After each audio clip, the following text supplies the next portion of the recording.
What is happening, super fans? You're listening to Behind the Mask, the show where we chat with your favorite superhero fiction authors about the worlds and heroes they are writing. Behind the Mask is brought to you in conjunction with the amazing folks over at superherofiction.com. I'm your host, Franklin Kendrick, and today on the show, I'm very pleased to be chatting with the one and only Amanda Cherry. Hi, I like that I'm a one and only. That's fun. The one and only. Uh, you got to go big or go home. Indeed. So I will start off with I guess it could be the most daunting question or it could be the easiest question, depending on what your answer is. So when you're not a superhero behind the keyboard writing superhero fiction, who are you and what is your secret identity? My secret identity is an anything but mild-mannered performer and mom. I live here in the Seattle area with my husband, my 6.5-year-old, very precocious, reading obsessed son, and my 7.5-year-old, very lazy puggle.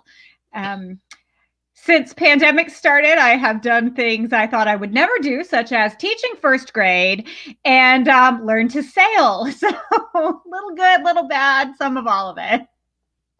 My first career was in musical theater. My second was in TV and film. Pandemic obviously has put a kibosh on that. So hoping to get back to performing soon enough because I need a vacation. I love my family, but I would like to be in a different building than they are for a minute. Yes, be in a different building and also being a different person for like an hour and a half, Right. hopefully. Yes, yes. Oh my gosh. So how crazy has been the learning curve on trying to teach first grade? I make words. People pay me for that.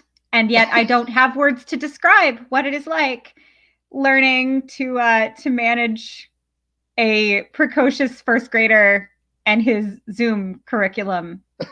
I now know more about narwhals and spiders and dinosaurs and the weird new ways they teach addition and subtraction than I ever cared to. Oh my gosh. Teachers are amazing and I miss them. Yes. I sincerely I want the best for them, but I do hope for every parent out there that they are able to come back soon and do their jobs because Please. really. So you would say that you would choose the writing and making up worlds and characters is way easier than being a teacher. 1,000 times yes. It turns out I for a while in my youth I aspired to be a teacher. I'm really fascinated with history in particular, and people used to think history is boring and I'm like, no, history teachers are boring. History is fascinating. So I for a while fancied myself going into a career as a history teacher. It turns out it's a great thing I didn't do that because I'm very bad at it. It was the like last intuition. Like, please Yes. follow the dream, not the brain. Yeah, go learn these things and then make up stories about them. Yeah. Well, speaking about you know, making up things and writing stories, what initially got you into writing as I guess if you started as a hobby or if you jumped right in and decided this was going to be your career, and what steered you towards writing superhero fiction? So, when I was about 10 years old, it turns out I invented fan fiction. I mean, it has now come to light all these years later that approximately half the 10-year-old girls in the 80s also invented fan fiction. We just didn't have the ubiquitous internet. We didn't have the ability to put a label on what we were doing. So, me sitting in my bedroom with a notebook and a Crayola marker, making up stories taking place in the Arthurian court, very much through the lens of Camelot the musical, about which no one is surprised. That was a thing that I thought was this like sacred, precious, unique thing that only I did and that no one else had ever had this idea. And as I got older, by the time I was 12, I had discovered that other people also do this thing. And not only do other people also do this thing, but people wanted to read it. Oh, Uh, good. so by seventh grade, I had a collection of friends passing around a notebook full of Star Trek stories that I would write in my free time, like by hand with a pen. One of those erasable blue Bic pens that were so Oh popular in my the early gosh. '90s. I still have one of these notebooks, and let me tell you, I was 12. They say the first million words are just for practice, and that's good because yeah,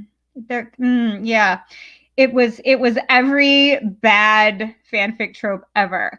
But I did it, and I put the words out, and I had people reading it, and I was getting feedback. And as a person who is a performer who lives for the moment when the audience applauds, that same rush comes when someone has read something that you've written and enjoyed it.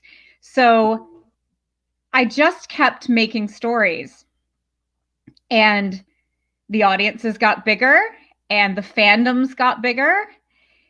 And one day I was sitting in my flat in Germany. We had moved to Europe for a year and a half for my husband's work, and I maintain my status as a union actor, but I couldn't work over there because of issues going on with Brexit, and I had an EU visa, but not a specific UK visa, and there were all of these rules, and I couldn't get work in the English language market, and my German was not going to get me work in the German market. So I was kind of bored.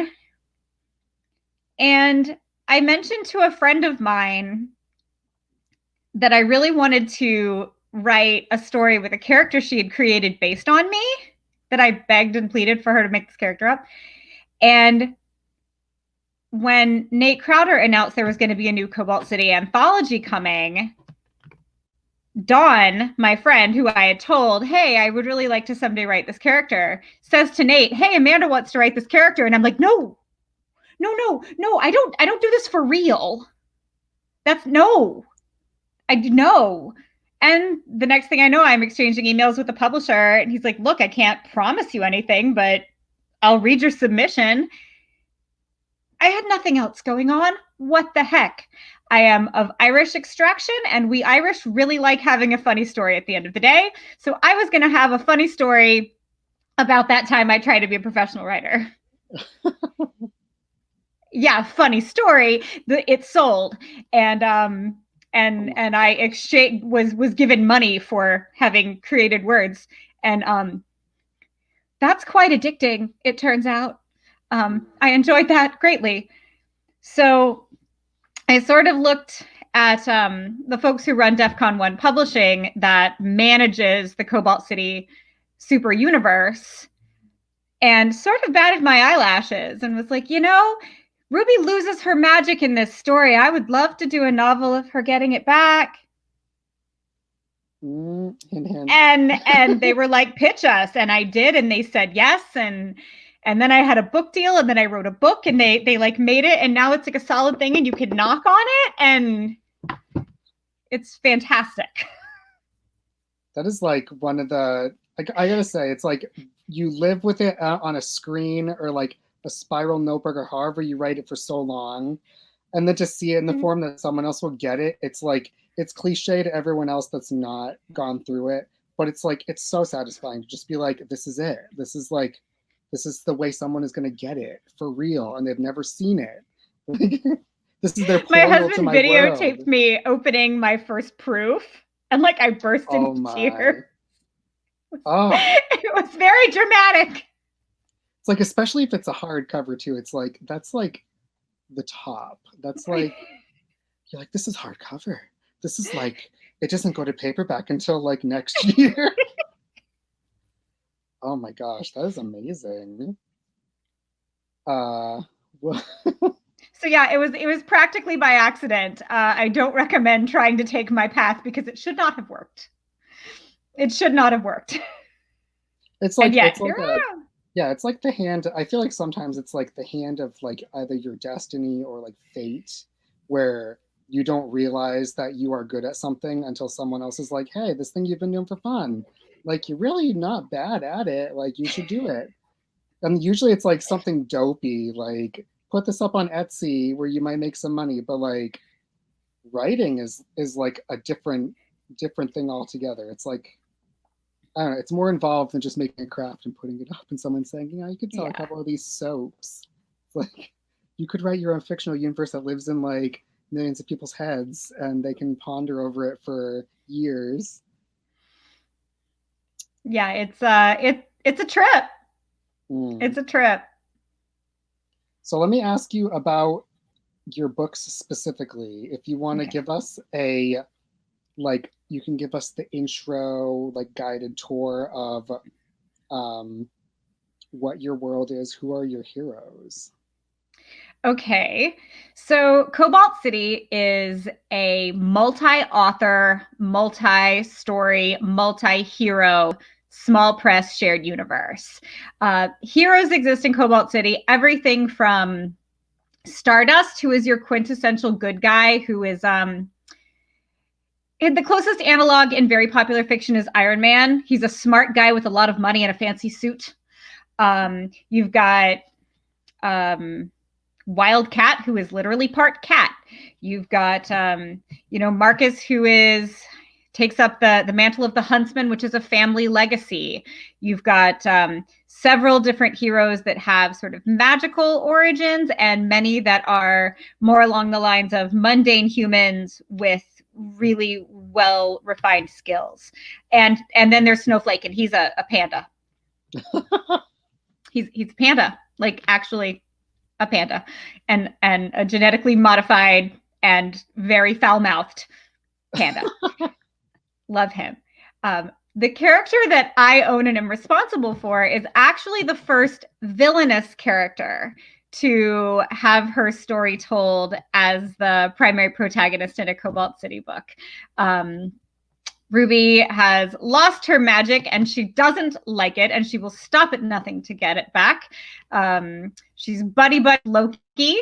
Yeah, that Loki, the one, who plays a pretty pivotal role in the book. And she's super wicked and delightful. And I have way more fun than anyone should at work. Did you feel any pressure being I guess you could say like the trailblazer of stepping into this universe and writing such a unique character for them? I didn't, because I felt really supported. This is a community of authors, traditionally published, small press published, self-published, and hybrid. And they have for years now maintained this universe together. There's a wiki where if I needed to know a fact, I could go look it up. They all made themselves available to me for questions about the characters that they had designed, some of which have been there since the very beginning of the Cobalt City universe.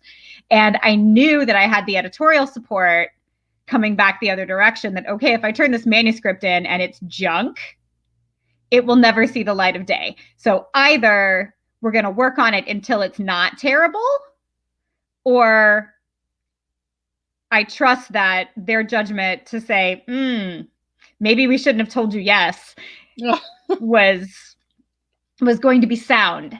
So I was really supported, and everyone was just wonderful. And my cover art is by the amazing Lee Moyer, who is just the absolute greatest in the world. So that was one of those moments too, when I'm like, I get to do what? So I was really, really lucky to come into this at a really bizarre angle. Again, not as bizarre as the panda, but an angle that had not been taken before, and to get to do it with a lot of creative freedom and with just so much support, it was phenomenal. So, since it's a shared universe, do other characters that the other writers have created, do they cross over into your own books? Yes, absolutely. There's a book that came out right around the same time as mine called Cobalt City Resistance that is very much political commentary on the situation in the United States as it stood at that moment, and very much resonant with what's going on right now. Several of the characters in that book also appear in my book. One of them is love interest might be the right word. Again, she's so evil. But most definitely, the book features many characters that other authors have started and fleshed out, and I just got to borrow them and play with them for a little while. And I followed the golden rule of IP, which is I pretty much put everyone back where I found them at the end of the book. The And I safest, really, safest way. yeah, I really thought, so Stardust in particular, he is really the marquee hero of the Cobalt City universe. He's the good guy, capital G. And he was happily married with a bunch of kids and like his house in the country and his house in the city. And I put him through some stuff. And I really thought people were going to be very angry with me. And instead, the response I got was, "Oh, thank heavens. He was so good, it was getting boring." So I took a risk with someone else's character and was quite prepared to be smacked down for it, and instead got congratulated.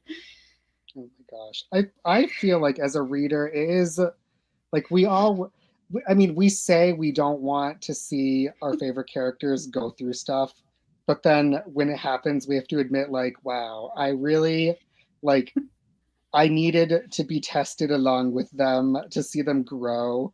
So I just say kudos for doing That it. suffering was delicious. Yes, it's like this is the drama that we come here for. It's Right. we want to see it. So I another shared universe question because you're kind of in a unique spot, like working spot for fiction. It's like the like comic book extravaganza, but in novel form with like multiple authors. Um, have you done any? I guess it could be spoilers. You can say or not say if it's something you want to keep. But have you or any of the other authors specifically done stuff? I mean, I guess in this case, you're transforming the living situation of the main hero of the series was kind of this. But did you do anything specifically that you knew would ripple through and you just wanted to see how the other authors would take it and go with it? I have left some breadcrumbs that some other authors are likely to pick up and run with, particularly as it pertains to the political situation currently in Cobalt City and the deliberate Trump analog that Nate Crowder so brilliantly put into the White House. So I have left some threads there.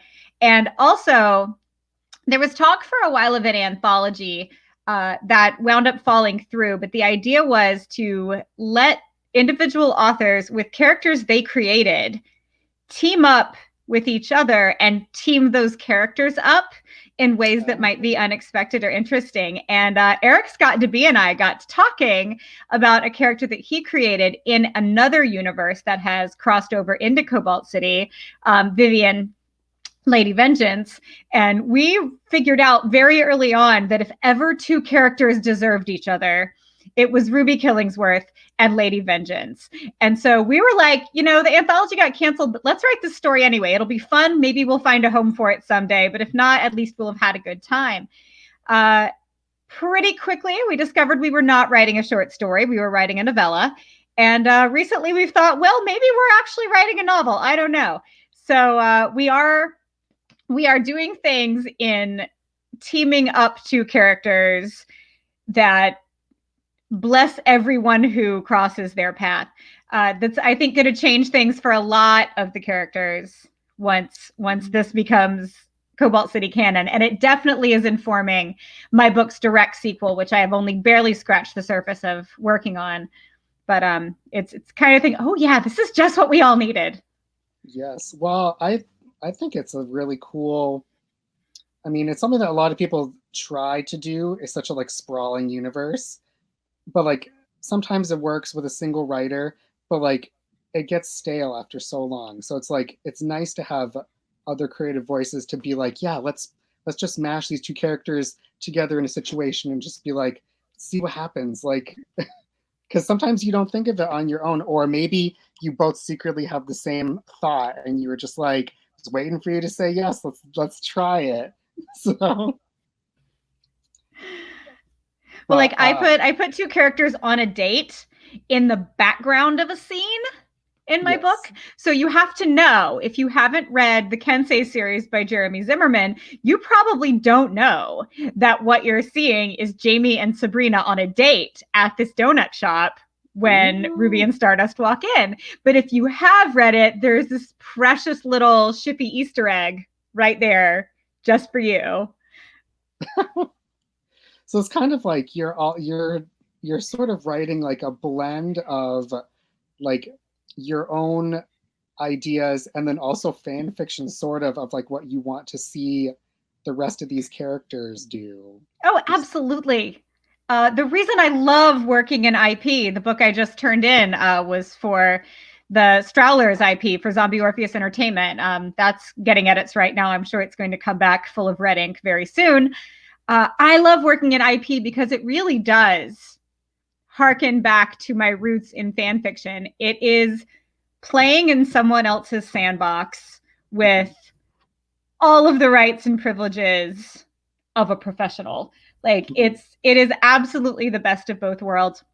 I know there are people who find working in other people's IP limiting and frustrating, and I think I'm the exact opposite. I'm like, please hire me to write in your universe because that is my jam. yes. So do you have this one as kind of a like offshoot of that topic? Do you have um any other universes that you would love to write in? It is no secret that I aspire to write for Star Wars. I have always aspired to write for Star Wars. I don't know if you can see in my office, it's 100% Princess Leia themed in here. Um, I have had conversations with editors who work on Star Wars. They know I exist. I also am right now a one book author. Like, I am not a person with the kind of credentials they would hire to write for Star Wars right now. But my agent and I have that goal written down that the day will come that we will approach Star Wars or they will approach us and everyone will say yes and good things will happen. I wrote so much Star Trek The Next Generation fanfic in junior high, high school, college, and university that I feel like if I ever get the chance to write Star Trek, it'll feel like going home. And I thought for a while that was just not a thing that was going to happen. Star Trek The Next Generation, I don't know if you're a Trekkie at all, they had a really aggressive publishing schedule for a very long time. And there was like a new book every 2 weeks. And some of them were fantastic and some of them were not. Mm-hmm. And I always sort of compared myself to the bad ones because, right? No, because if that's the bar to clear, what's the worst thing they've ever published? Can I do better than that? All right, and I have sort of gotten to a point where I was like, I think I could do better than the worst thing they ever published. I could be the second worst Star Trek author out there. That'd be fantastic. But then that whole thing broke down and their publishing paradigm changed. They moved on from The Next Generation. They had many other series, many other things in the works that I have loved all of it, but I have not fallen in love with it the way I fell in love with Star Trek The Next Generation. Well, then along comes Picard. I know the hopes are rekindled. Seriously. That episode on Nepenthe, I stayed up till midnight to watch it, and I watched it twice and like just wept the whole time. And I'm like, we're back. So that has again, hope springing eternal in my bosom that maybe someday I will get to contribute to Star Trek as well. So those are my two sort of big, fingers crossed, maybe someday IP. And I have friends that have written in both of those universes. Like I'm only a couple of Kevin Bacons away at this point. Yeah. So I feel like it's not, it probably seemed like a really like daunting dream to have, like maybe like 5 years ago. But like, especially with like the entertainment climate right now, I mean, it doesn't seem unreasonable that if these big movie franchises and these like TV blockbuster miniseries movies in a TV show type things can't film, I mean, they've got to fill the gaps somewhere. Like if they're going to have a full like year and a half to 2 years of no visual content, I mean, hire some writers to give you like, 10 to 12 novels. I would love to see some like maybe 2 a month. I'd go out and buy like some continuations of my favorite TV shows as books. Like, come on. Right. I still own some of those old Star Trek books. A lot of them sadly got destroyed in Hurricane Ivan. Oh, but I do still have a few of them here in my house in Seattle. I get laughed at by my Star Trek friends because Peter David's Imzadi is one of those books by which I live my life, and I can quote large swaths of it. Sometimes just words will come out of my mouth and people will be like, that sounds familiar. And I'm like, yeah, those aren't my words. I totally stole that. So those are my big IP. One of my best friends who writes comics for Marvel, she really wants the X-Men. And so we're like each other's big cheerleader. I'm like, I want you to have the X-Men. And she's like, I want you to have a Star Wars annual. We're like, oh. high five. It's like I feel like the some of the big like most well-known like stories for these like giant franchises. I mean, they all had to have started as like some writer's dream that they always wanted to tell this story with these characters, and it's like the only you can only tell it with these characters. So when they finally get the chance, it's like they can give it to everyone else at, like at last. So And that's this generation of content creators for those big IP, be it Marvel or DC, people that are making more and more Batman movies and Superman content and Wonder Woman and all of the MCU heroes and Star Wars and Star Trek and Battlestar Galactica. This generation is really writ large the first generation to come up through fandom. mm-hmm. So no one is writing Batman right now that didn't love Batman as a kid and didn't enjoy Batman as a young adult and didn't come up soaking in the various interpretations of Batman via the comics and the Tim Burton movies and then the later movies and then the Dark Knight movies, and being able to sort of amalgamate all of what they love and what they reject from other people's interpretations of the character and the world and the circumstance in order to inform their own take on it. And this is really the first time in that sort of media history that basically everyone working on it loved it before they got the job, which exactly. It's a remarkable time to be alive. Exactly. Like they used to be just a single, maybe like 2 or 3 people were in charge of these characters. Now it's like we're all sort of like collectively continuing them on into the future. Let me ask you another question here on my list. So you stepped into the world of this giant collection of overcrossing stories. Can you tell me a little bit about what the world is like and what are some things that you brought to it, specifically like the environment or maybe like the cultures? So Cobalt City is very much a superhero flavored urban fantasy. It looks and feels and smells and sounds and operates just like our regular modern world that we live in, except for all of the exceptional people and exceptional things that are going on.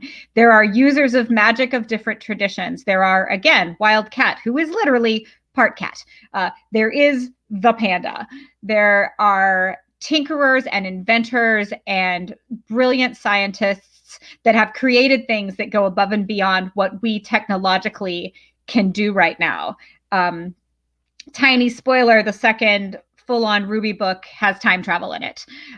We are dealing with things that are very superhero flavored in along those lines as far as who the characters are, who the people are that inhabit this world. But the world itself feels mostly mundane and familiar. Cobalt City was based very loosely on Boston. It is located in Massachusetts. Although these characters have traveled all over the world, Don Vogel just released a story where Cassidy Sweet is in Cerulean City, California. In the next Ruby book, I am taking them to Lapis, Texas. So yes, there's a blue theme going on there, but it's everything that you would want out of urban fantasy, with a decidedly superhero flavor to it. And the thing that I brought, which I thought was kind of missing, and I do have to give Dawn Bogle credit for this because she started it with Cassidy Sweet, was that I have this background in the entertainment business. And what entertainments were and are popular, what amusements were and are popular, had been touched on. Cassidy Sweet as a pop star who has a secret superhero identity, which is, I'm not going to spoil that, but you should go read those stories. There's a boy band that is sort of, of course there has to be. the Kensei series by Jeremy Zimmerman. The main character, Jamie Hattori, is a half African American, half Japanese Hawaiian lesbian teenage superhero. She's amazing. And she is actually not a huge fan of the young dudes, but many of the girls around her were really into this boy band. And I decided that that was the angle by which I was going to wedge my way into the city. So Ruby Killingsworth is the CEO of Goblin Records and Goblin Entertainment. She manages musical acts and entertainment.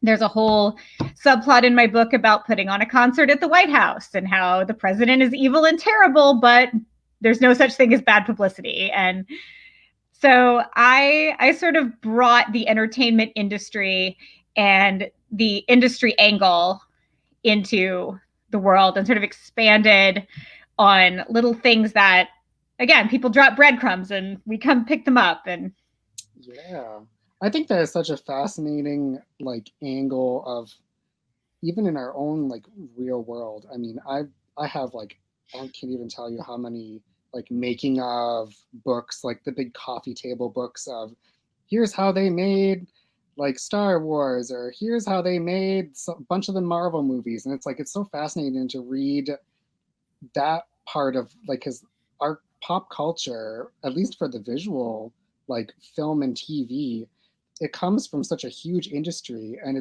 that's a world in its own.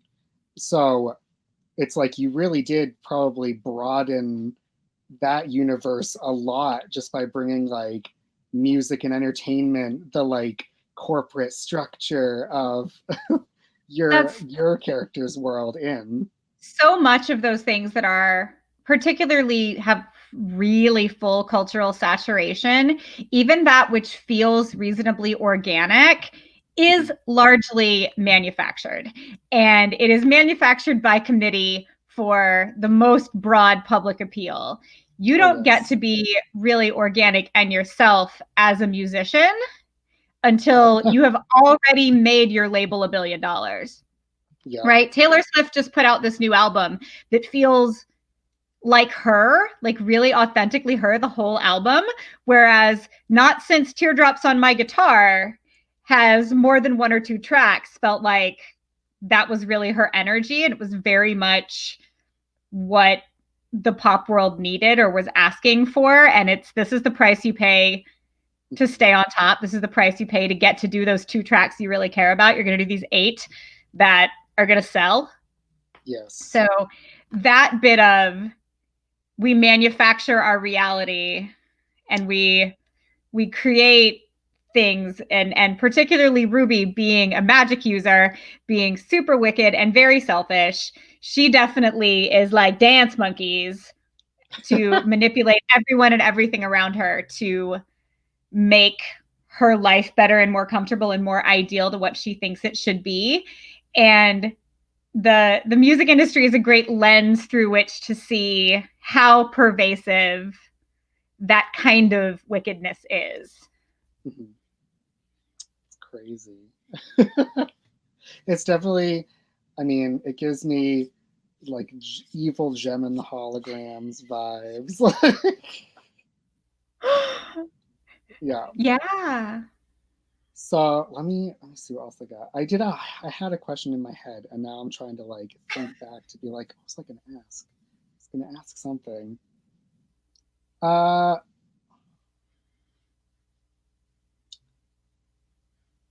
ask you my next Okay. Okay. You can edit out the silence and you'll find it. If it comes to me, I will bring it up. So what what sort of things do you look to for inspiration? I know you just talked about everything is kind of manufactured, but what do you like mash together to come up with what you want to create? I really like unapologetic, genuine people. Sometimes those people are good people, and sometimes they are not. Mhm. And I try to start with a character or a couple of characters, and I very much start like I would in acting class. Who are they? Where are they? What time is it? What do they want and how badly? And that's what I sort of allow to dictate the direction of a story. I may either out of necessity or out of cackling, mustache twirling wickedness throw another character in there, throw a monkey wrench in there. Sometimes I'll be like, oh, you know what would be neat is if I did this. And then I'll read it back and be like, that wasn't neat. Didn't like that. Cut it. But I really write very character driven, emotionally informed stories. And it's really just about the characters who aren't going to stop being who and what they are, no matter what that means for anybody else. Um, and in this case, it was very easy to do with a billionaire because who's going to stop a magic using billionaire? I mean, Loki could, but he doesn't want to because he thinks it's funny. Uh, Yeah. but in the book I just turned in, it I mean, I'm not going to spoil it, but the character is not a magic using billionaire. Mhm. She very much has to find her own agency to find her way through to doing the right thing. Even though from the beginning she's like, yes, I shall do the right thing. Yeah. But throughout the course of the story, she's like, damn it.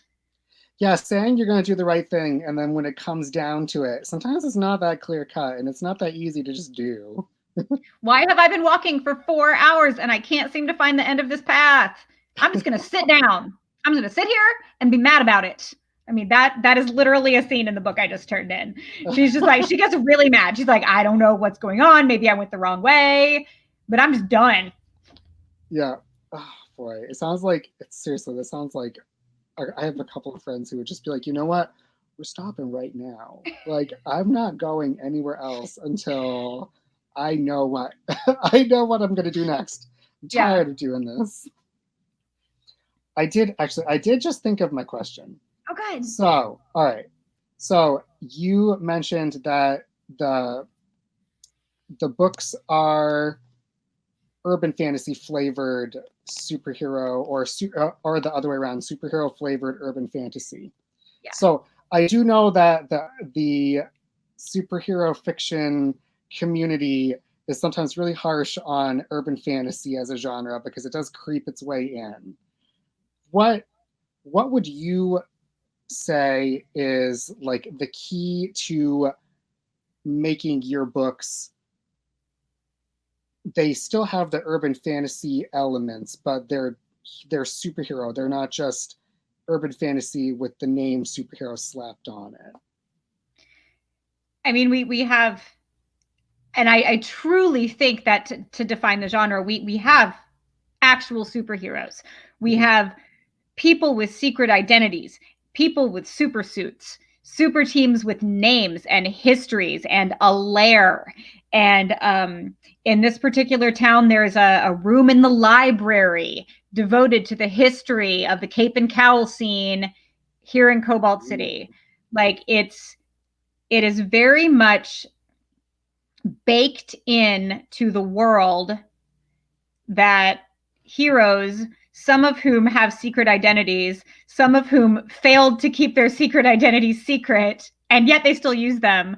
That's the joke with Stardust. Is he's like got the least secret identity in town. Everybody knows who he is, but he Yeah. doesn't care. He still puts on the suit. He's like, no, when I'm in the suit, I'm Stardust. Don't call me Jacob. Like, um, so I think for us, it's easy to not trip over the line Mhm. because there are literally people running around in masks and capes.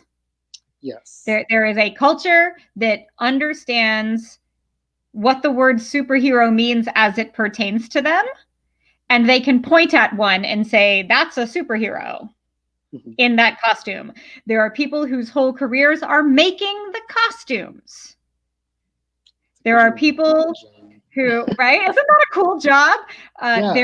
There's a coffee shop where you can go speak with Bodhisattva Dave, and he can with his community of ghost cats that live in the coffee shop, like help you commune with the spiritual. Like that, it is very clearly a superhero universe, and there is never any doubt that you are sitting in a superhero universe. I like that.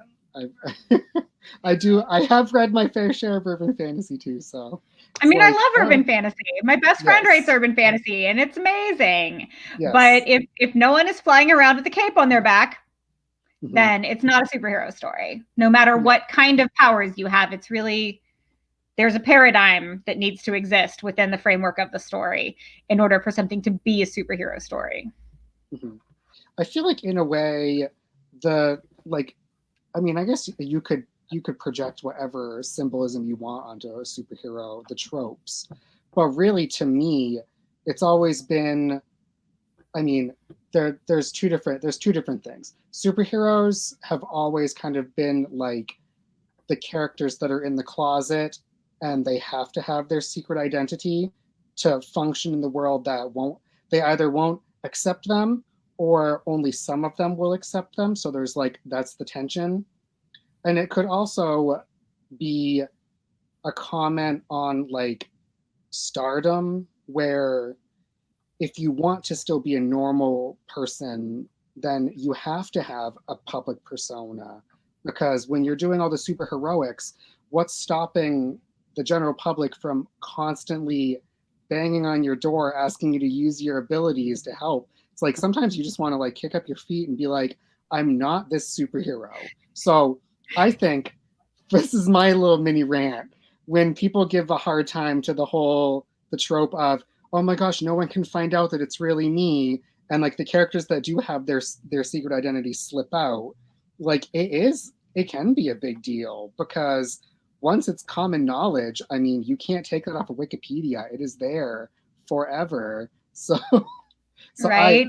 I appreciate all of that. Like, that's even from back in my high school days reading Smallville fan fiction. I was like, oh my gosh, like this is what it is all really about. Right. For me, it was Lois and Clark. And I will never, ever forget the Tempest episode. I'm Clark Kent. I'm Superman. Hello, duh. Like, the words hello, duh are etched in my memory forever. Yes. But particularly in Cobalt City, it is a lot of that second thing you said, where everybody knows superheroes exist. Everybody pretty much accepts that superheroes exist. Although, not really, spoiler, a tiny plot point in Cobalt City Resistance is that this Trump analog, evil, wicked, horrible fellow that is elected president of the United States has a history as an anti-superhero reality show host. So if you want to read Cobalt City Resistance, you get to find all this stuff out. I'm plugging somebody else's book, but okay. It's very interesting to see how anti-superpower sentiment gets stirred up. And for some heroes, their secret identity does become differently protective than it was in the beginning, which for the largest swath of people, it really was that second thing. Like, I would like to go to the movies. And if I can't go to the movies without everybody going, oh, it's Velveteen, then I don't have a life. But it definitely, as the political climate shifts and as being a superhero begins to become vilified and othered by a wicked faction that is growing in power, then the identity turns around and does become more of a function of protection. It's cool. It's like, oh my gosh, I want to go read all those right now. So I want to ask you, these ones weren't really on my list, but I'm just curious, how are the question is, are you somebody who plots out your entire book? Or are you more of like an organic, like you know where it starts and then you'll feel your way to the end? A little of both. I in my soul, I am a pantser. I want Mm-hmm. to sit down, and again, I know who is the character, you know, what they want and how badly. I know when and where the story is going to take place, and then I just sort of sit there and let it happen. Mm-hmm. Many years of NaNoWriMo have taught me that what I come out with at the end of that is a big mess. So, particularly if I'm writing to a deadline, I let that pantsing happen in treatment form. The book I just turned in, the treatment for it was almost 4,000 words. It was literally a beat by beat summation. All right, this happens and this happens, and she goes here. And if there is like a really important detail that I have that needs to go in a certain scene, I will write that detail down. If there's a particular quote, like something super witty that I've come up with that the character is going to say, I might put the quote in the treatment. Mm-hmm. As much as my brain needs to manufacture for each story beat will go in that treatment. And then I have that to refer to as I flesh things out. And if I decide I'm going to add a subplot, I can go and plug those scenes in the order that I think they're going to go, where they're going to go in the treatment, Mm-hmm. to make sure that the pacing works and to make sure that things don't jump around in a way that feels icky, or I don't touch on that subplot for so long that you've forgotten about it, which is a problem I used to have. So I want to pants all the things, but particularly when I'm on deadline and one must eventually get to the point, I need to have done some sort of pre-planning. But Yeah. I can usually come and dump a whole book out in treatment form in a few hours if I'm just really fired up. Oh, And yes. then I can refer back to that brain dump whenever I need to. Yeah. I'm not like a strict plotter. I do try. I have like my little chart of like, here's the beats you have to go to. But like, I'm so guilty of just like staying in a character's conversation way too long and being like, okay, they're supposed to be going and doing something. Like, they can't just all stay here, just like have a wonderful talk. Like, even though I love them all, they're supposed to be doing some things.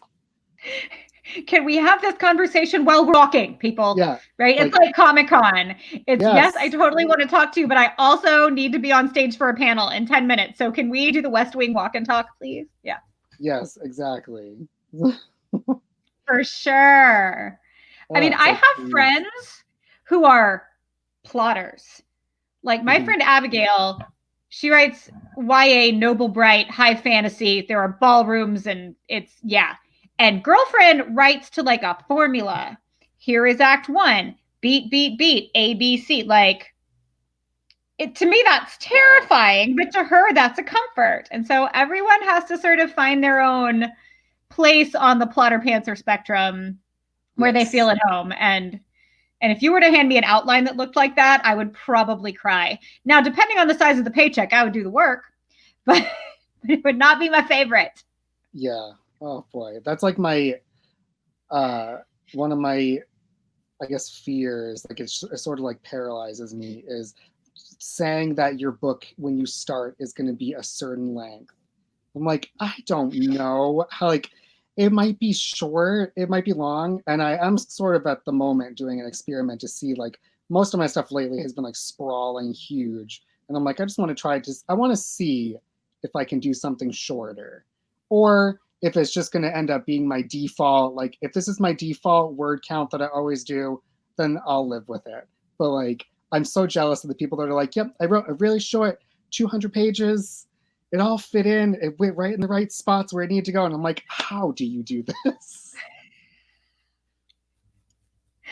The book I just turned in, I don't even remember what the final word count was because I realized I had a character and a subplot that I needed to just take out.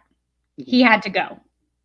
Um, he was a precious cinnamon roll, just adorable, most lovable lieutenant in the SS. And I decided I could not in good conscience have this huggable Nazi in my book. So I had to take him out. So the draft I turned in, I was like, look, this draft is really short. And let me tell you why. His name is Hans Georg, and I loved him very much, but he had to die. So, the editor is getting back to me, and we're finding ways to flesh things out, and we're actually putting in a different subplot from a different angle, but we're going to be able to work some of like the cool sensory stuff back in. I'm happy with the direction it's going. But yeah, like it was, I don't even remember the final word count because I wasn't quite done when I was like, I gotta kill this whole plot. And so I had to gut my book. And what I turned in, I think, was only like 50,000 words. Like it's super short. Oh my gosh, yeah, Way that's like short. yeah, that's like the baseline of like, if I can hit this, then I've got hopefully a book. Yeah. So I was just like, yeah, this is how this happened. So yeah, here, read this. Tell me what I think. Fortunately, what I got was thank you for not including a huggable Nazi. How do we work through this? Yes. But I have this penchant for writing relatable, wicked people because we sort of all have that kernel of wickedness down in our gut anyway. And one of my favorite things to give a reader is that experience of your gut tying in a knot when you realize who you've been rooting for. The very last round of edits on Rights and Desires was literally only one sentence that the editor had cut, and I'm like, Stet. And then it comes back and she's like, she cut it again. I'm like, Stet? And then she cut it again, and I'm like, no, let me explain myself. And it's Ruby being a jerk about underprivileged children and smartphones. Oh my goodness. Which is a thing you hear from the Karen crowd, right? And my editor was like,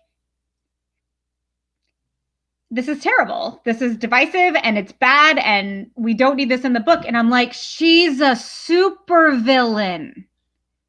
Yeah. This is that moment where did she not realize it at first? Well, that's the thing. It's that there are so many moments where she's so relatable, and right there in that series of scenes, she's been thoughtful and generous and caring and against the bigger evil. And so there are all of these things where you're really on her side. And then I threw that line in there for exactly that reason, to make you go, oh, right, she's evil. Damn it. And so the very last time it came back, she was like, you can keep it, but I hate it. And I wrote back, you're supposed to. Yes, I feel like that is something that is being forgotten in today's climate, is sometimes the villains, you are required to hate them sometimes. Like they're not always, and sometimes like that's like what you just described, which is like, yes, they're not always going to be 100% evil where you hate them, because human beings are not always 100% evil. They might have a glimmer of hope. They might have a pet that they love and you're like, oh, it's so adorable. But they just did all these atrocities. So it's like, you want that sort of conflict. So I want to ask, do you find it, I mean, you've only done your first book. Well, you've written the follow-up. I've written another one, but it's with the editor. Do you find it hard to, I know that was one example, but do you find it hard to write sort of like, in a way, I guess you would call that like a humorous discovery for the reader, to be like, oh my gosh, I just had compassion for this like person that's just been so bad. Do you find it difficult right now to sort of like keep those things in, and is the audience just like moving away from that? There was like an ire. There was a fade. There was, sorry, just to clarify, there was like a moment in time where it was like, you knew it was ironic, like sort of like dark humor. And I don't know if it's like, that's just like a lost art form right now and it's going to come back or what. I think it depends on the character. Like with Ruby, she is so many things, one of them being very evil. And in the book I'm working on with Eric, that's Ruby and Vivian and demon fighting and really sexy. Uh, the places where I put in the humor at the expense of her wickedness, Mhm. it does feel different than when I was writing this in 2016. It absolutely does. The moment I just did the other day is that they sit down for dinner and pheasant has been served, and Vivian is like, "That's a really small bird. I mean, I knew you're evil, but do you actually eat baby birds? Is that a thing that you do?" And in that moment, like that is a good joke at her expense. But she's like, "It's a pheasant. That's the size they are. It's nature's portion control." And so yes, finding the humor in and around bad people does get harder. You have to go a little more absurd, Yes. and the jokes have to be a little more benign. Yeah. There's a lot of out I feel like we've become outraged so easily now. And I don't know if it's just because even like 10 years ago we didn't have this amount of internet at our disposal. So much like instant communication, but it's like, oh, like there's a lot, it's like the same sort of thing that I feel like stand-up comedy is kind of struggling with, where it's like some of the stuff that we used to find really hilarious even like 3 years ago is now like, do I really want to put this in? Like, I still secretly think it's hilarious, but like, oh my gosh, we're like a totally different world. Well, and there's definitely that need to be thoughtful about why is this offensive and to whom, and am I punching down, and am I Yes. possibly doing real harm? Uh, Again, with Ruby, I'm very lucky. Billionaires are a safe target. Um, Yes. They can use their money to get what they want. right? I'm definitely punching up when I am lampooning a billionaire. I'm definitely punching up when I'm lampooning a joke of the president of the United States. In those cases, and Loki, I'm messing with a god. Like I am Endless, that endless sick, possibilities. right? A Norse god who is immortal and oversexed and ridiculous. I can riff on that pretty well. But there are things that are punching down, and you have to look at sort of your own privilege as an author and the privilege of each of the characters you've put on the page, Hmm. and just make sure that you're not inadvertently doing harm, Hmm. because what has come out is sadly the fact that a lot of people were doing harm with what they thought was funny and getting away with it for so long. They were like, "Oh, everybody thought that was funny." Turns out not everybody thought that was funny, but the people who didn't think it was funny didn't feel they had the privilege and the platform to say anything, that the status quo was going to be more important than the harm that was being done to them. So Yes. it's a really fine line. And again, I'm very fortunate that billionaires are 100% on the menu. And I will continue to mess with those people because those are my villains. Yes, please. It's like we want to see some trouble for them. Come on now. If I had that Right? amount of money and that, media empire, like what could possibly go wrong? Like Everything. That's my job. everything. All the things. Yes. So my next question for you is kind of like I mean, mostly in the other episodes we've avoided spoilerish. Like you could hint at if the answer can be hinted at, but um, I guess you could say in your writing for this series so far, has there been a particular either plot twist or a development that you stumbled across while you were drafting that you were like, oh my gosh, this is like my favorite thing? Um, there have been a couple of those. I Mostly the things that have delighted me are again, I very much approach writing like I approach theater. So I really try to get into the character's head to tell the story. And Ruby has a very distinctive way of speaking. There is a moment in the book where she calls the president a pusillanimous cretin. And that may be my favorite thing I've ever written in my life. Where did you come up with it? Literally just came out of my head. She called him a pusillanimous cretin, and I was like, high five, fictional self, because you're rad.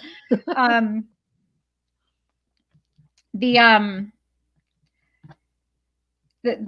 adding that plot to the book in and of itself was, I think, super fun. But yeah, it's mostly turns of phrase that give me those like, ooh. The other thing is I knew from pretty much the time I turned Rights and Desires in that the next Ruby book was going to have time travel. And I don't remember why that was the thing. I really don't remember why time travel was like what I was set on, because I'm going to quote Peter David Zimzadi again here. Time travel gives me nosebleeds. Like, time travel is hard. But I was like, no, I need it. The thing I didn't have was like the reason that people were traveling through time to mess with Ruby. That one hadn't come to me yet. So that took a while. And when I finally figured it out, I was like, oh, hallelujah. At least I can know that this book can have an end, because I really didn't know. I had no idea where I was going. I had a few really brilliant scenes in my head. And I had a character that disappeared mysteriously and everybody figured they were dead. And I was like, ooh, what if they were picked up by the time travelers? And I could put this old character in the story too. And I had all these great ideas, but I had no idea the catalyst for it. I had no clue why it was happening. So coming up with that was excellent. That's awesome. I will tell you my favorite Eureka story, and it was not in anything that's been published. It was party to a fan fiction I wrote many years ago. But the superhero twist on it is that I was on my way to a superhero party. So I was dressed as a superhero as this happened. I'm driving down the street in downtown Everett, Washington, which is sort of a quaint little city just north of Seattle, with the top down on the convertible, dressed in a superhero costume. It's like 4:00 in the afternoon in the summer, so it's bright light outside. And I've got the radio turned down, but not all the way. And I'm trying to think through a problem. I needed to blow a place up, and I couldn't figure out what was going to blow the place up as a surprise. Like, why would these people blow up their own building? And I'm sitting at a stoplight, and it comes to me. And I shout at the top of my voice, the way I would if I was just in my own house, cranial bombs! Not remembering that I'm in the middle of the road in a busy downtown surrounded by families crossing the street. So yeah. Oh my gosh. There's probably some children being like, Mom, what? Look What's over a cranial bomb? She just said cranial bomb, and I don't know what her superhero name is. Yeah. So that was a whole thing. Oh my gosh, that sounds fantastic. It worked, by the way. It worked. That factory blew up nicely. Thank you very much. Oh my gosh. So I do, because you brought it back to fan fiction, I do have to ask, because I used to write fan fiction. I think that's where I learned a lot of my like voice and how to structure everything. But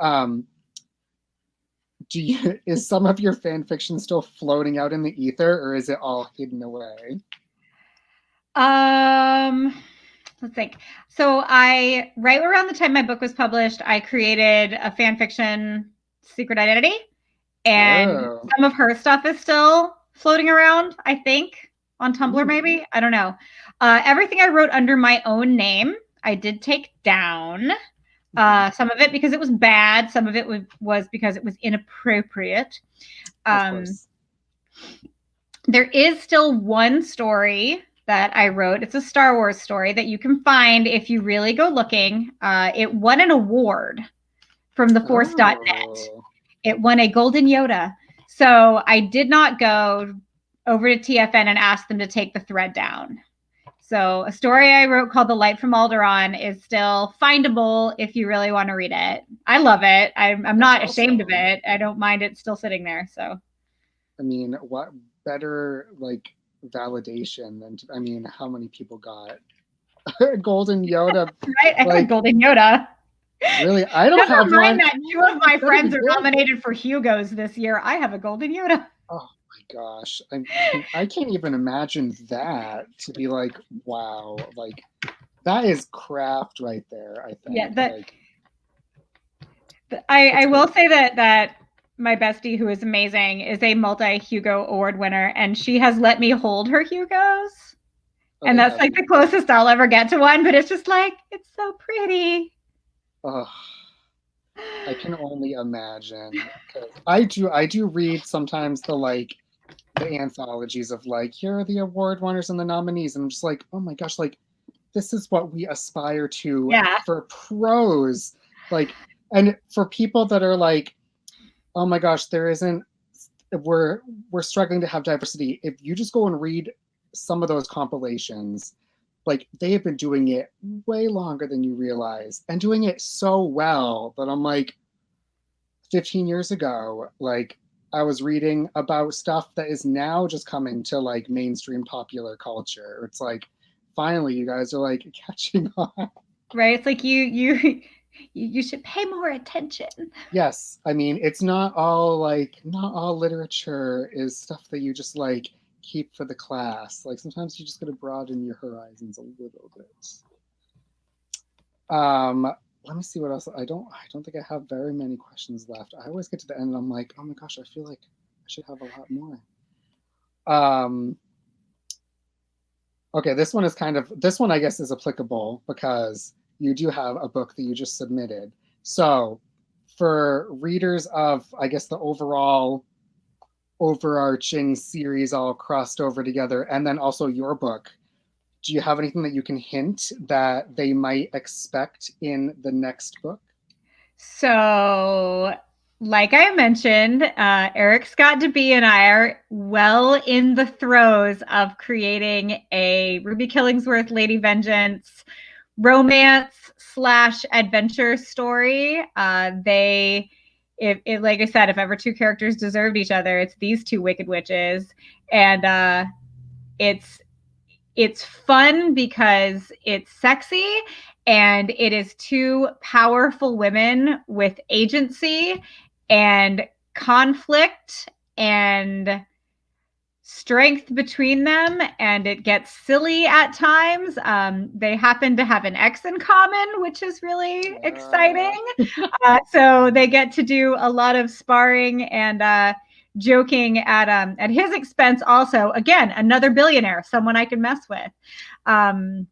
The catalyst for it is that Loki has done something he should not have done, and Ruby decides to ask Lady Vengeance to help her get back at Loki, and wackiness ensues.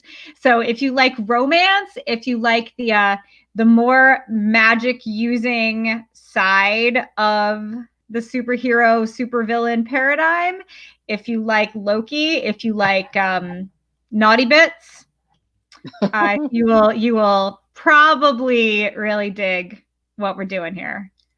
Yes. If you secretly are on the subway or public transportation, spaced out with your phone shielded so no one can see what you're reading, you know you're going to want it. Oh, that has happened to me. The worst is on airplanes. Oh my gosh, that's such an extended period. I will be sitting, I every now and then, like, the Facebook memory will pop up that I was on a flight from Seattle to the East Coast. I was going to Pensacola, which is where I grew up. And I was in first class. And so I had one stranger next to me. And this fellow's in a suit and like a tie. And he's like doing stuff on a spreadsheet. And I'm writing Harry Potter porn sitting next to him. Wait, so, okay, who do you pair up for that? I always thought Lucius Malfoy was like the sexiest mofo in the wizarding world. So it was always him. It was always him and his hot blonde wife. Oh my gosh. Of course. Yeah, Yes. that was me. If you read any Lucius and Narcissa smut in like 2005, 2006, I probably wrote it because there were not a lot of people out there doing that. Oh my gosh, that is fantastic.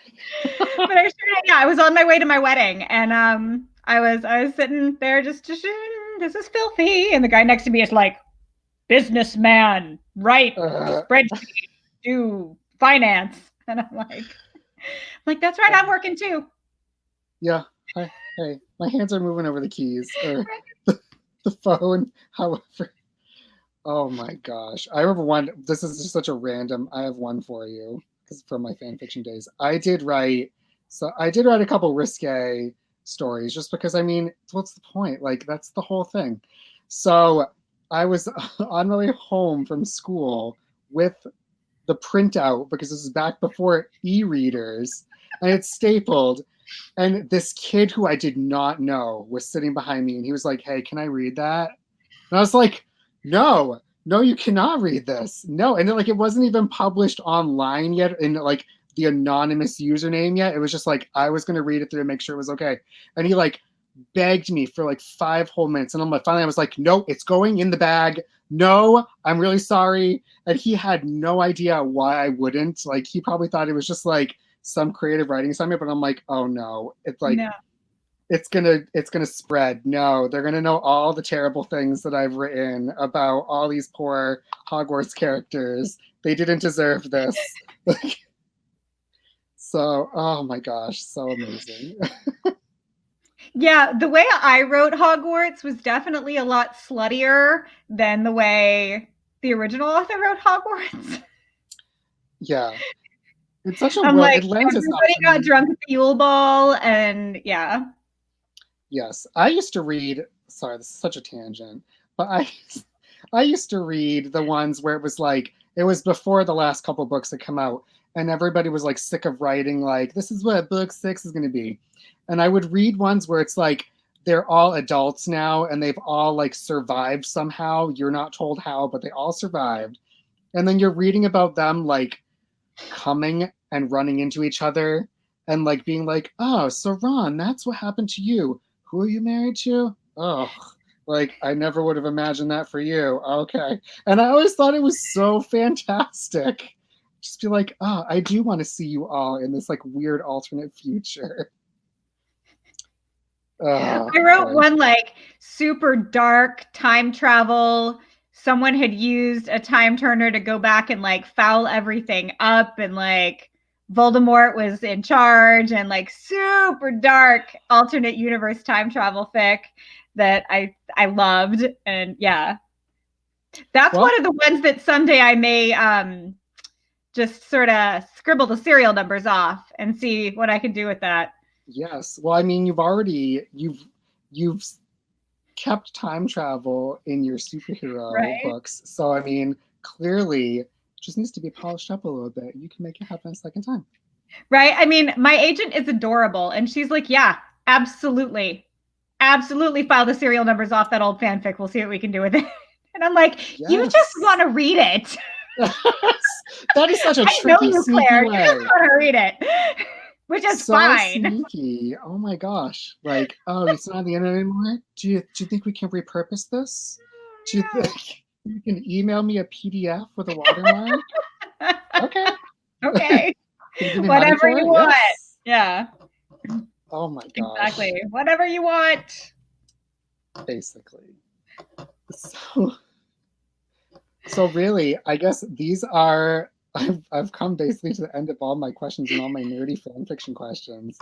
I love finding out somebody like wrote fan fiction back in the day, or even not even back in the day. I'm just so happy that it still continues. Recently. Yes, and that was one thing that was hilarious to me, is seeing all of the old fan fictions that were just abandoned. And then when the lockdown happened, I saw somebody post like, wow, in my inbox, I got a notification. A fan fiction that has not been updated for 7 years finally has a new chapter. I'm like, Okay, that oh makes my me need to go gosh. look something up. And I do not remember the name of this fic, but there was this wonderful Star Wars AU fic that I I didn't agree with every moment of it, but I loved it and I was hooked. Mhm. Like, I don't even know that I can say I loved it. I don't even know if I was enjoying it, but I needed it. Yes. And it sort of gets to this violent climax, and like Han and the kid are like hiding the Millennium Falcon, and like Leia's ex-husband is trying to like shoot through the door, and she abandoned the fic. No. Like in the middle of an action sequence. I'm like, that was me. So now I got to go check and see if Pandemic has perhaps You should. provided You me with never, you seriously, you never know. It I have to probably go has look been now. continued. Oh I my have to go gosh. look now. Yeah, I will never deride fanfic as any sort of lesser art form. Again, I get paid to write IP. So like, who am I to say anything? Claudia Gray talks about how she cut her teeth writing fanfic all the time. How many awards does she have? She is very busy. She says, your first Yes. million words are your first 10,000 pages are for practice. And her quote is, I spent most of mine writing about Mulder and Scully kissing. Mhm. Yeah. Whatever works to teach you how to be a writer. I used to set out specifically, okay, this story is going to be me working on dialogue. So whatever Mhm. else is happening, I care about the quality of my character interactions here. And then Mhm. maybe the next story is going to be like, oh, I now write really good dialogue. But the story skips around really badly, and perhaps I should work on narrative prose that fills in those gaps a little bit. And then maybe Yes. the next one is on pacing, and the next one is on figuring out how to interweave several plots together. And you basically go to fan fiction university and come out a writer. I know because I did it. Yes. Yes. So if anybody, listeners out there, for real, don't feel bad. Just go for it. Oh my gosh, do Like it. you will learn, and at the very least, you'll be doing somebody like me a favor where there's no new episodes of something or new installments of something, and I will find your stuff and I will download it to my iPad and I will read it in my bed with no lights on, just being like, oh my gosh, I'm going to pretend this is official canon new Right, stuff. give it to me. Give it to Just do me. it. Do it. I will say the thing I miss is the thing I was best at in writing Mhm. fan fiction. I mean, very best. I mean, so good. Other people would ask me to do theirs for them. Was the disclaimer. Oh my gosh. I was the best disclaimer writer, and now people don't even know what those are. For the uninitiated, I'll tell you, the the the disclaimer was needed back in the day. Now you don't really need them because it's like common. But back in the day when fan fiction was first exploding on the internet, you could get in trouble for passing off a work as being a real work. So you had to have a disclaimer at the beginning of the book, the story, or the chapters I had it on saying, every chapter. I had it on yes, my GeoCities site, had yes, one for the whole thing, and then one at the top of each story when I uploaded it. It was just like, please don't sue me. yes, You're please not don't going to get sue. anything but a bunch of debts and a cat you have to feed. Yep, Like, I don't I own promise anything. fun. No one Yes. paid me. I would never accept money for this. Yes, but then see, it was so ironic of a situation in the early days because they weren't looking at it as free advertising for their universe. Where if your universe is exciting enough that people want to continue on more and you can't produce enough, then like you're doing something right. But then to like tamp it down and be like, oh no, we're not going to allow this. It's like you're working against your fans.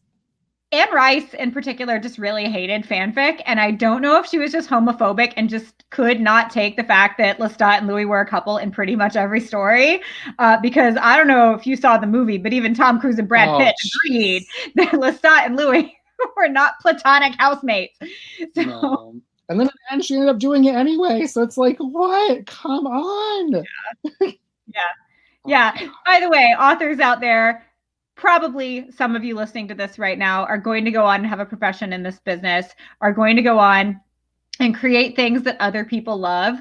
Please don't be a jerk. If someone creates a fan work, either pretend it doesn't exist or say thank you. Don't tell them to stop because it's yours. There are still authors who do that. There are still people who get really angry that someone has fallen so deeply gut level in love with what they've created that it inspires them to make art.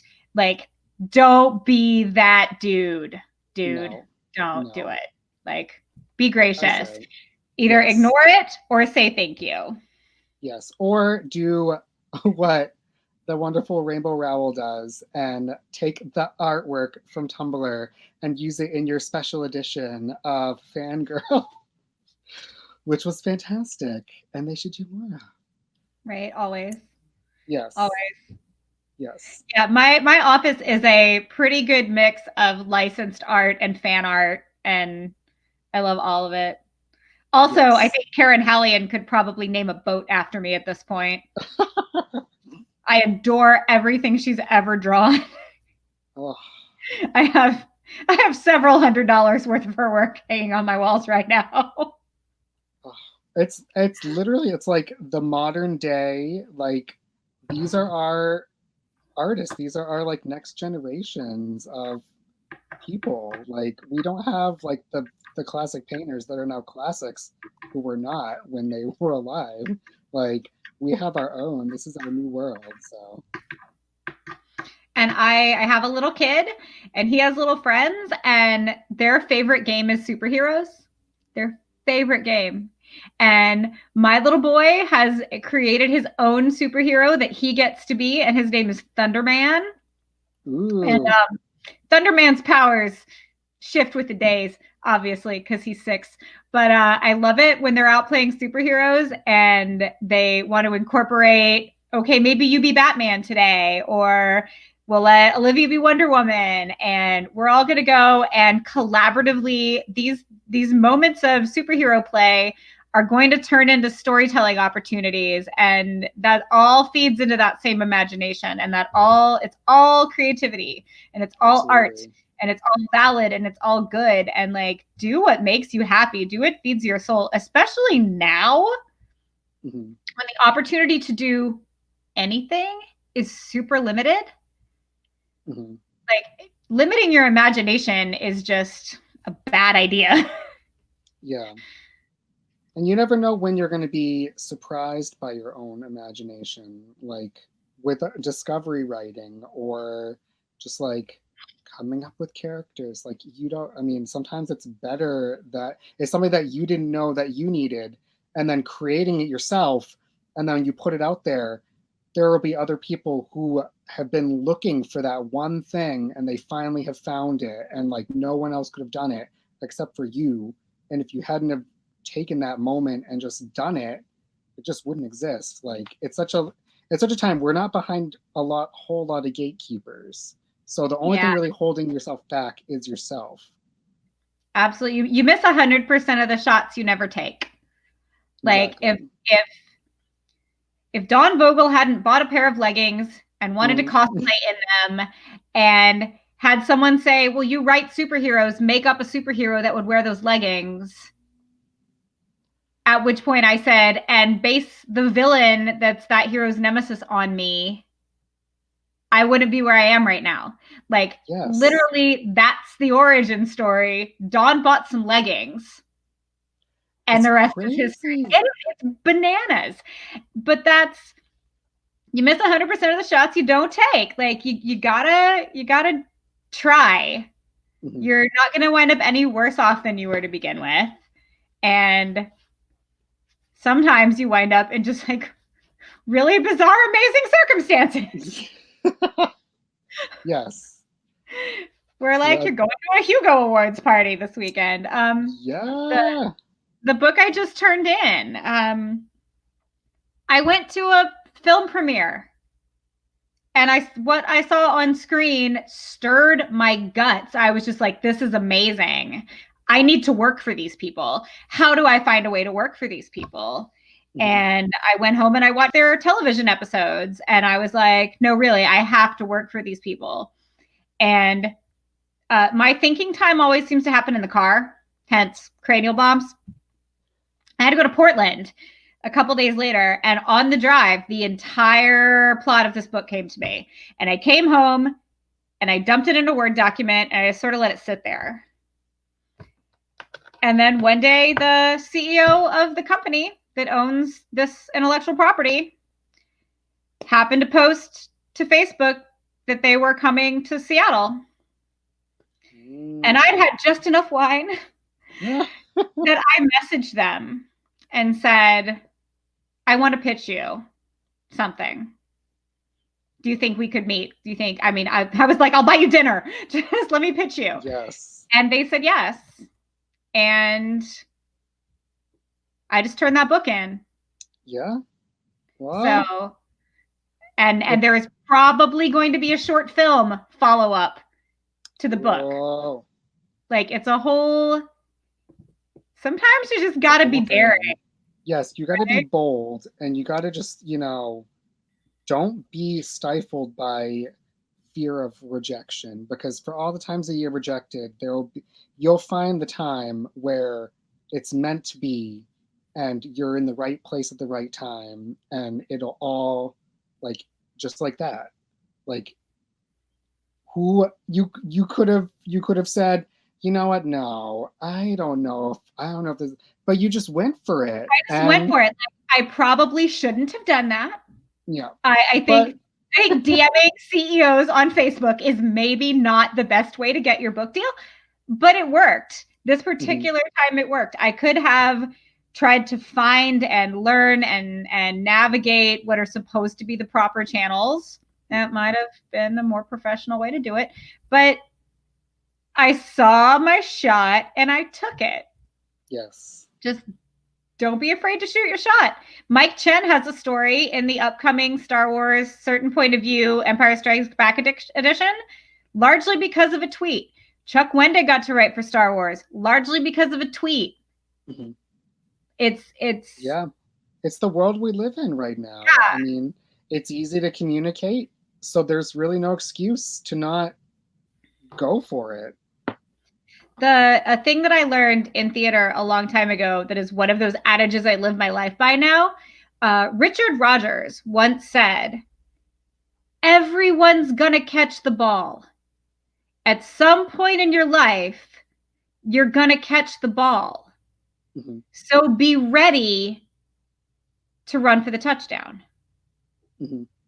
That if that ball comes to you and you've got the work ethic and the credentials and the ideas and the understanding of what's being asked of you to then run with it and score, then that can change your life. Like, yeah, I should not be where I am right now. This should not be my life. This was like, I fell backwards into it and it's phenomenal. But I was apparently sitting on ready. Mm-hmm. So that when they passed the ball to me, I could run with it. And like, yes. Now here I am. I'm an SFWA member with an agent and like another book fixing to come out and game writing credits and amazing friends who win Hugos and write for Marvel. And yes. Also, the relationships I've managed to forge in this business are amazing. And I've been really careful to make sure that my professional network and my friends who are also in this business, although they do overlap, I keep them mentally separate in a lot of ways. Mm-hmm. Because I don't ever want anyone to think that I hang around with X person or Y person. You have noticed I have not said these people's names. Smartly so, I think. Sometimes. I don't ever want people to think I hang around with someone because they're famous. Mm-hmm. Or because they're well known, or because they have a certain job or have done a certain thing or have certain connections. Because that's not why I hang around with them. Yeah. I only hang around with people who I genuinely enjoy their company. Some of those people happen to be famous, and that's fine. Although I forget, I have definitely tried to leave a convention with someone and been Oh my stopped like goodness. every 10 feet. And I'm like, oh, that's right. You're really famous. Oh I yeah. forget. That is And amazing. I do know some very high profile people who I think of as acquaintances and people who I think of as being inside my professional network. But Mhm. I also have my friends, and I have made these friends in this business because we're all in the same place at the same time a lot when the world is normal and we have conventions and we're all on panels and we're all in green rooms. And Yes. but I think if someone is up and coming in this business, you really have to be thoughtful about what's a personal relationship and what's a professional relationship. And if you're Mhm. developing a professional relationship and it turns out that you're really compatible as friends and it becomes a personal relationship, that you don't try to leverage your closeness to that person. Don't be a social climbing git. Yes. Like, don't be that Yeah. guy. Don't go around name dropping. Don't go around acting as though this person owes you anything professionally because they're your friend. Yeah. It's like we've all at least known or run into those people that love to name drop. And eventually, after so long, you just kind of like turn to them and you're like, yes, but what are you doing? Like, what are you accomplishing? Come on now.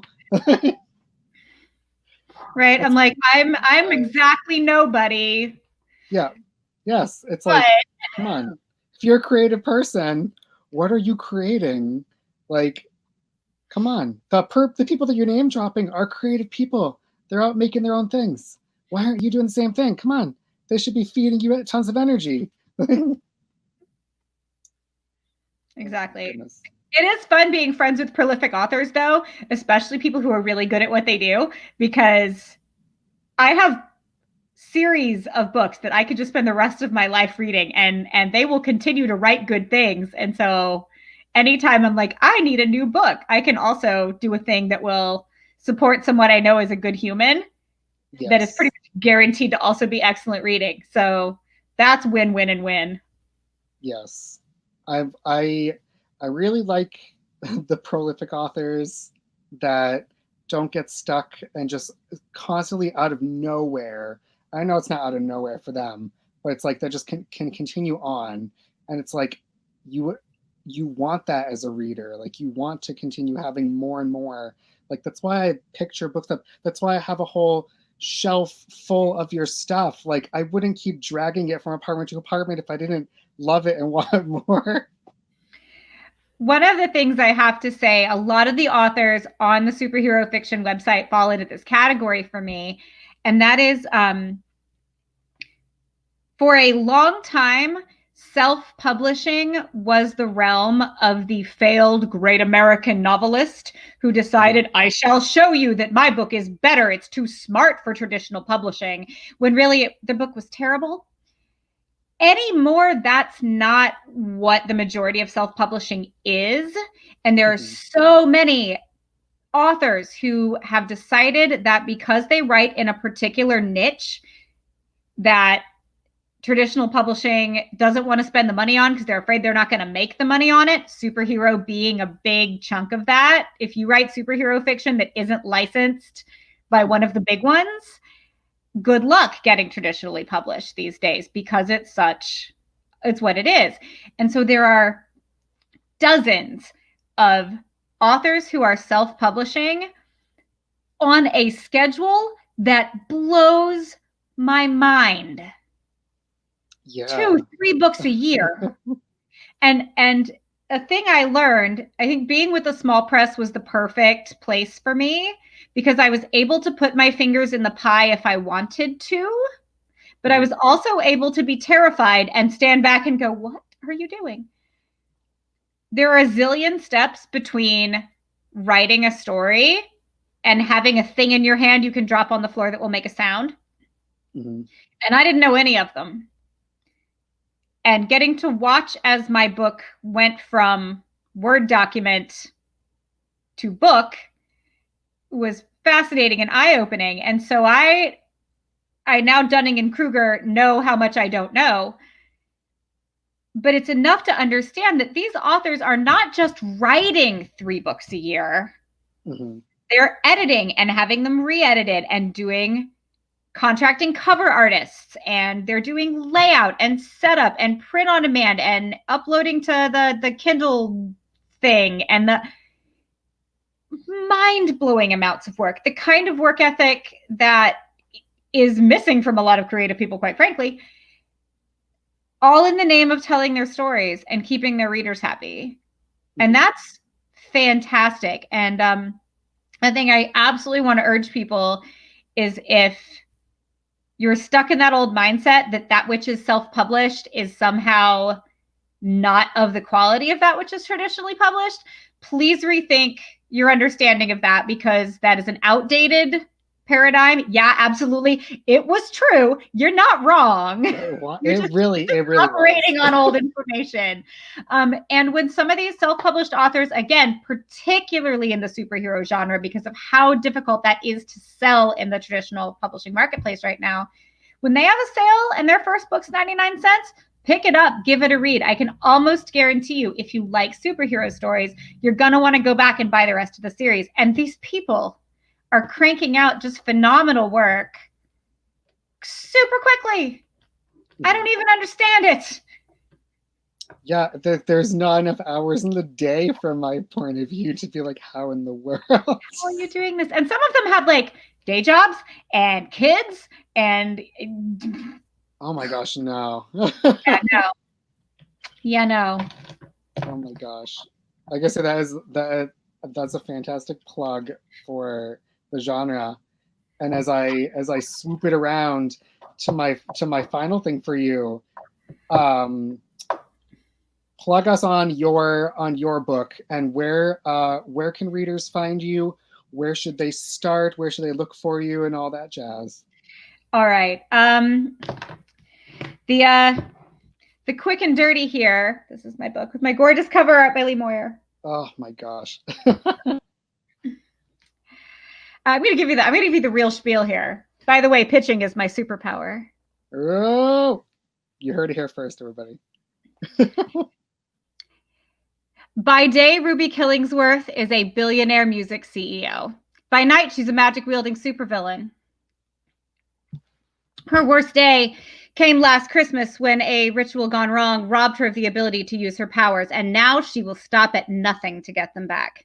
With the help of her old pal Loki, yes, that Loki, and some magical minions he sends to her aid, Ruby sets out to unlock the secrets of an ancient African gem, which proves to be easier said than done.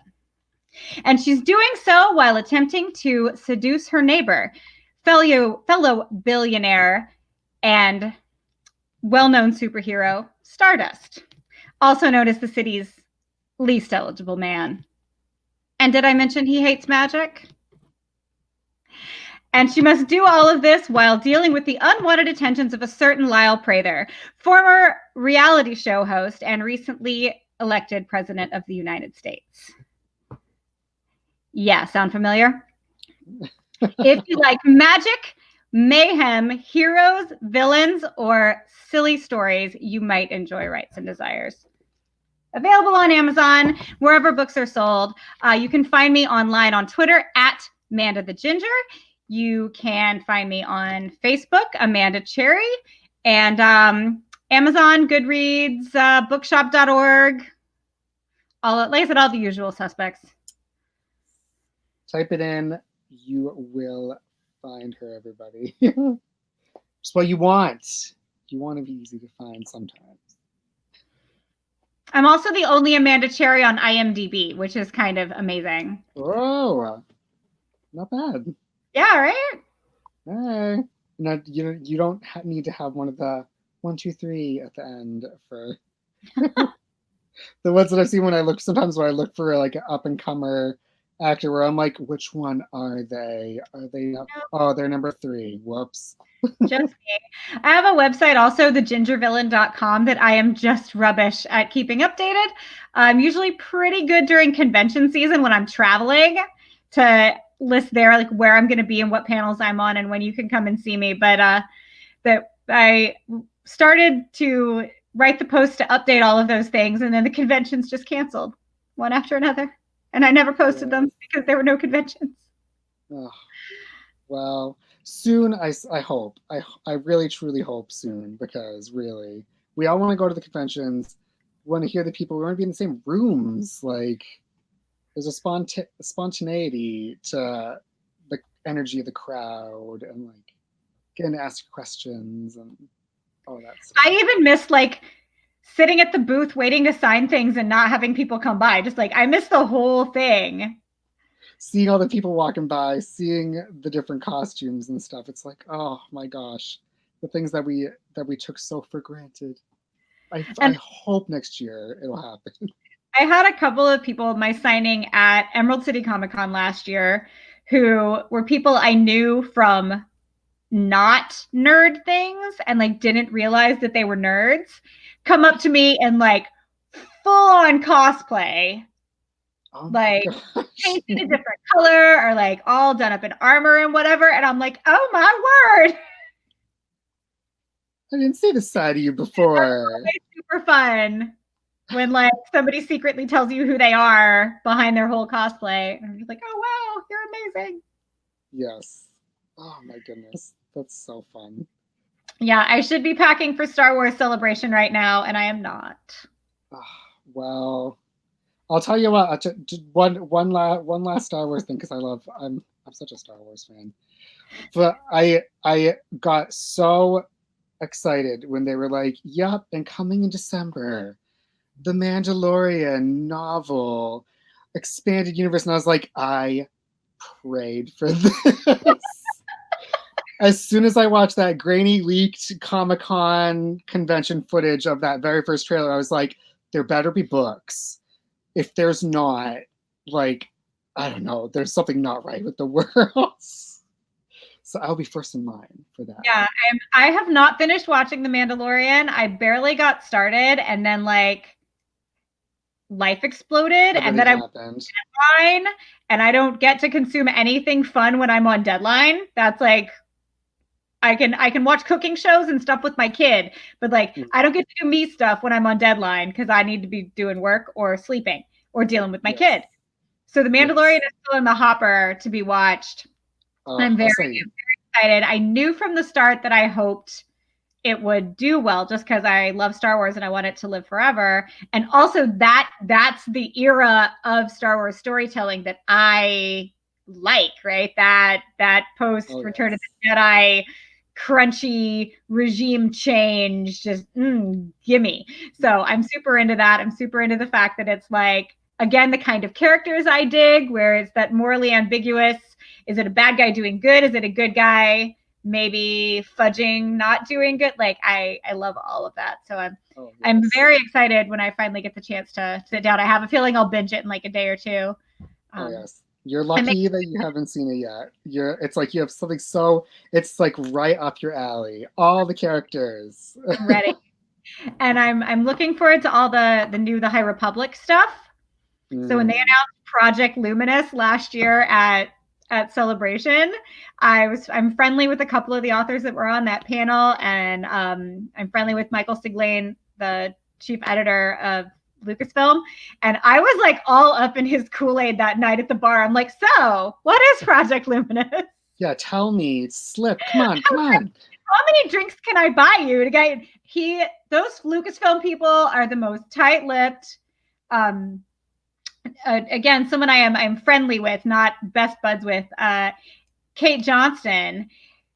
We sat next to each other on a Star Wars panel at Emerald City Comic Con. Somebody asked her if she was gonna do a second Padme book, and she was like, "I sure hope I would love to have the opportunity to do that, but I don't."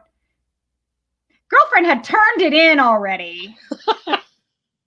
You got to keep them guessing. I was like, Kate, your poker face is amazing. Because I was literally sitting next to her when she just lied through her teeth. Oh man, that is one of the skills that I hope to develop in my quest to someday write Star Wars, is to be able to lie through my teeth. Yes. Because man, they're great about it. Oh yes, and it's like half the fun. It is. Like, it is fun to have a secret. One of my first real somebody paid me for it. In fact, it was the job that got me into SFWA. I wrote for the game Cute Paranoia. Oh, We okay. were pretty tightly NDA'd for a while. So when that was finally announced and they started coming out with stuff and I could say, that I worked on this. This is me. Look at it. It's my name. Yes. It is pretty fun to have it. Having the secret can drive you bananas, but knowing that you're gonna get to tell it, and then when you finally get to tell it, it's pretty satisfying. It's pretty satisfying. Yes. Well, I I could talk forever. This is so Right. fun. But I should probably close it. Should close it out for everybody. But you everybody out there listening, you know where to go. Find the book, read it, go read all the other books while you're waiting for new ones. You know the drill. Review it on Amazon, Goodreads, all your favorite review sites, please. Yes, please Unless review. you hated it, in which case, maybe don't review it. Yeah, it is. I'll add this to my wrap up spiel. Well, first of all, just buy the $50 worth of something on Amazon so that your reviews will show up, please. And then review the books that you love. If you didn't really enjoy the book so much, or it just wasn't your thing, you didn't finish it, just don't give it a 1 star. That's so sad. But seriously, go buy the book, read it, enjoy it, leave a review. And if you're a Kindle Unlimited subscriber, obviously you get to read my book included. I wouldn't say free, but your Kindle Unlimited subscription, you can read it for included. And also, I have a deal with my publisher because they are delightful. And yet again, a plug for working with an indie press is that they will work with you on stuff like this. I was willing to cut my royalty on the ebook version to keep it always priced at $2.99. So if you are an e-reader person or have access to an e-reader, my book is now and will always be $2.99 so that it remains affordable. Yes. And that is an important thing, especially now where it's like, oh my gosh, do I want to drop the $14 on that brand new hardcover? $2.99? Yeah, it's a cup of coffee. I could do that. Yeah. She's a pretty, pretty book. And if you want to own a copy, I'm not telling you not to buy it. And someday when we're all allowed in the same room again, I am happy to bring one of my trusty Sharpies and sign it for you.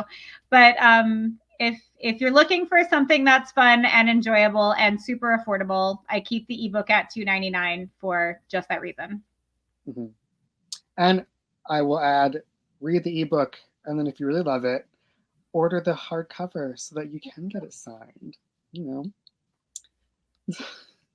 So there you have it, everybody. I want to thank Amanda for being on the show. It has been a blast to chat with you. This is fun.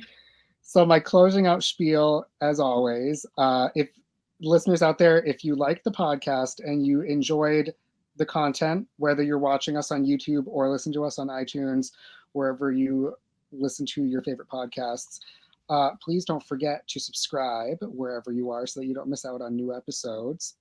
If you can get notifications, ring the bell, all that stuff. Let us know what you thought in the comments below. If you talk about the books that we discussed, well, in this case, the first book, and you're leaving spoilers, just, leave a spoiler warning if anybody is scrolling through. I know I scroll through a ton of YouTube comments because I love the chatter. I'll scroll by the spoilers until I'm done reading the actual book. It's always appreciated. So with that said, as always, just want to thank you all for tuning in. I really appreciate you all, whether you're new or old to the podcast, and I will see you next time.